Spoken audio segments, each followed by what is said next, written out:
Hi guys, welcome back on the STG's YouTube channel. It's so great to see you. My name is Roeland and I work closely with our director Alex Stubb and his YouTube series Geopolitics with Alex.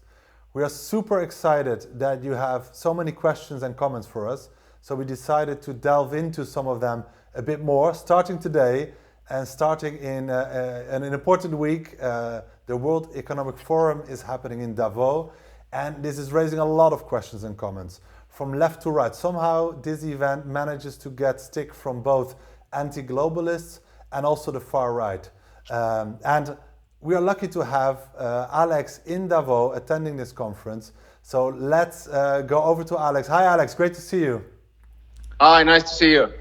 So I would like to start, Alex, with a comment by Chief Twit, like the most active man on social media, you might say, Elon Musk, who said about the World Economic Forum, why is this even a thing?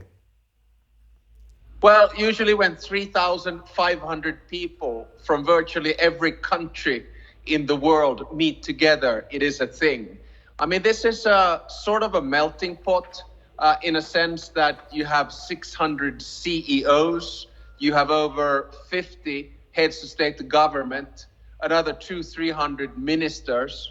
You have NGOs, you have civil society, you have, of course, journalists, and then academics like myself coming together to discuss what cooperation in a fragmented world looks like. So it's a thing because human beings meet, not virtually on Twitter, but actually physically here in Davos. For me, it's my 8th or 9th time here. So before we go into the actual discussions there, I also wanted to touch upon the comment of people who make the link with climate change, basically saying, you know, you have people coming in with private jets and driving around in motorcades, and they're talking about a net zero future. You know, people think that's hypocritical. It resonates a lot. It gets a lot of traction online. What do you have to say to that? Yeah, sure. Just a clarification. I did fly from Florence to Zurich, but then I took the train up here to Davos and I walk everywhere. But Great. That's not the point. I think there is a case to be made on that account, and definitely a correct one. Then I guess the flip side of the coin is that if leaders from all around the world and innovators, people who are into tech, into climate, come together and try to find solutions which can then later on be used, that's a good thing. I mean, the practical example that I would give, you know, from what comes out of Davos is everyone knows Gavi. So that's the international organization that does vaccines, right? Gavi was actually born as an idea here and then created, and there are dozens of those examples.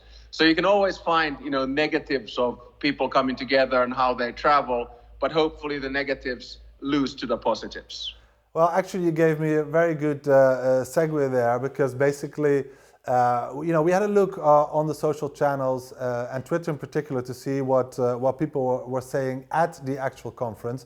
And one of the first things we stumbled upon was a post by the director of UNAIDS, and Winnie Binyama. She actually said, you know, we also need to bridge the gap between, you know, the super rich and the poorest, and talk about public good. So my question to you is basically, so what is the role of, you know, UN agencies and international NGOs in this happening?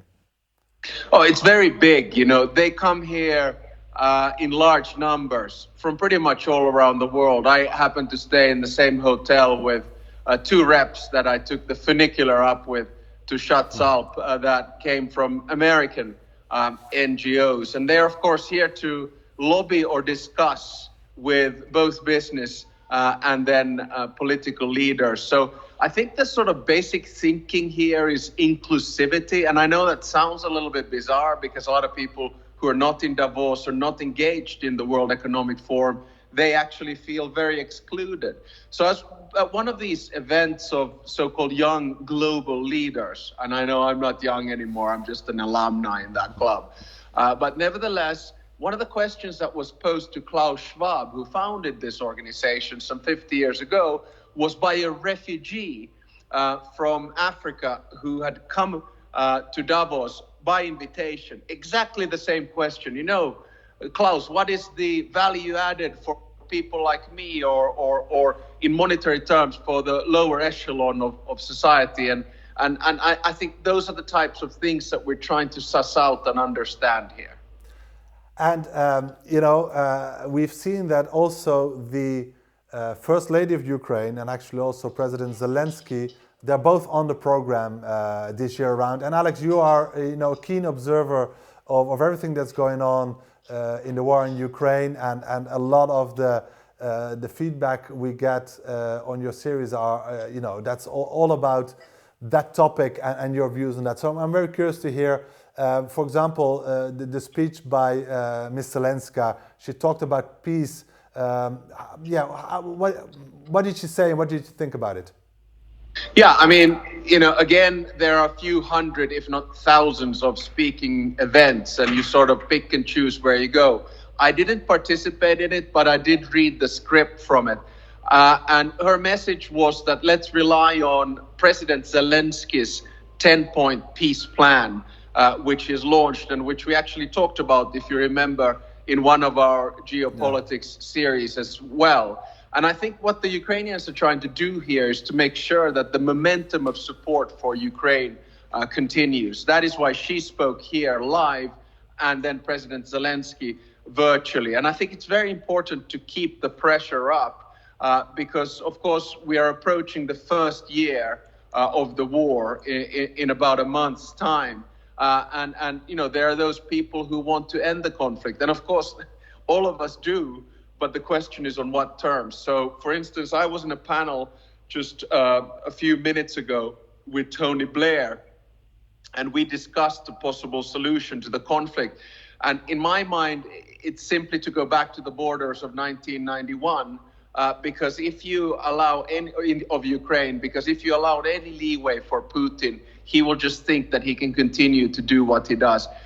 Is there a solution to the conflict here at the World Economic Forum? My direct answer to you is no, there is not. And I don't see an end to the conflict anytime soon. And in fact, your clear stance on that point has also resonated and gained quite some traction on the social channels. Actually, countries are well represented, right, at the World Economic Forum.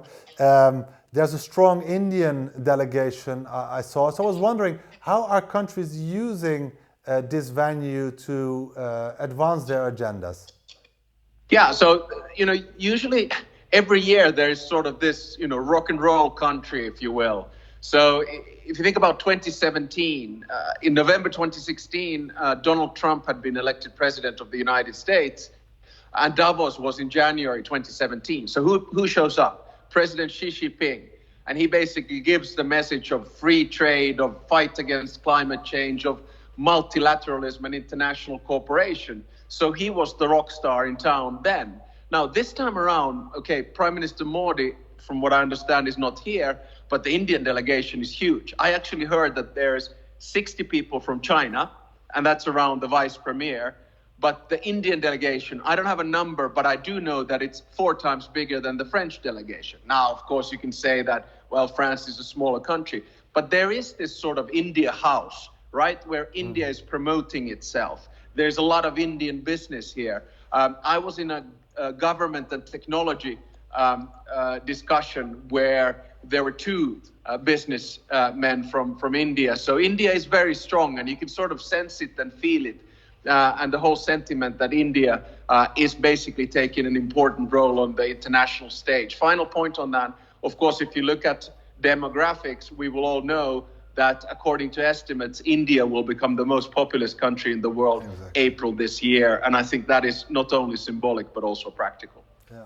Alex, I think you have been kind of telling us, what's going on at the World Economic Forum, the fact that, this is a place where important discussions happen.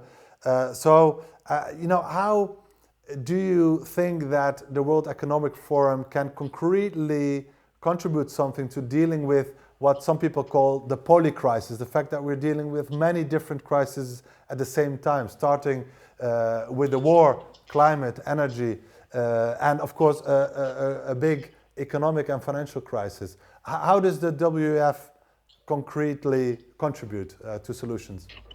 Well, first of all, by dealing with the subject. So you have, X amount of panels and discussions on climate. You have X amount on technology. You have many on energy. You have actually many on artificial intelligence. You have stuff on the metaverse. You have on conflicts. And I'll give you one example. There are also these so-called closed conversations, which are called IGWELs, and I'm participating in a couple of them. And one of them, for instance, is on the Western Balkans, and it's only 20 people, and mostly Western Balkan leaders in the room discussing with their colleagues.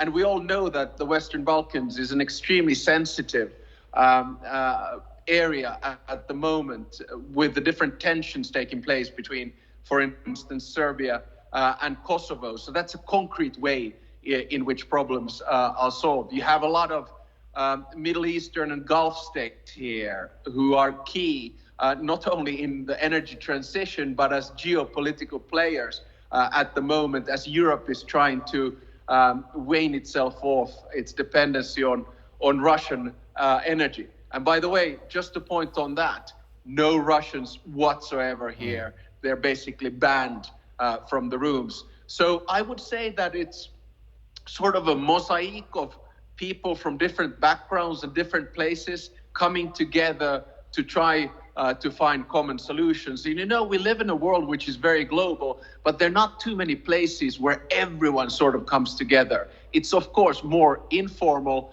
than formal, and the World Economic Forum doesn't sort of bang on its chest about results that have emerged from here, because it just wants to work as a platform, as a bridge, as a segue for people to meet and discuss.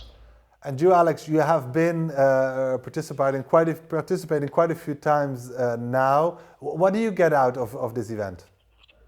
Well, I get a lot out of it. I think I've been here as foreign minister, I've been here as trade minister, Europe minister, I've been here as prime minister, and I've been here as finance minister. I've been here as vice president of the European Investment Bank. And then now finally, I think this is my second or third time as professor at the European University Institute, more specifically the School of Transnational Governance. I always come out of here with, an energy boost of intellect. So I'm engaged in a lot of different conversations. I try to read, I try to listen, I try to discuss. And then at the end of each day, I take notes. Okay, what were the key things? And I remember my team, when I was a minister, saying that, Alex, we want you to go to Davos because we feel that you come back intellectually rejuvenated with a whole bunch of new ideas. So, for instance, for me, my excitement towards artificial intelligence and robotization started by reading Klaus Schwab's Fourth Industrial Revolution a few years back. And I started talking about it way ahead of the curve in the political arena, and haven't looked back since. So I get a lot of new ideas. And of course, those who followed our series will remember that I'm working on a book. So of course, I'm gathering some ideas and material for that too. Excellent. Alex, thanks for making the time to speak to us. We'll see each other soon, and have a nice evening over there. Great, thanks. I sure will. Bye-bye. Bye-bye. Thanks.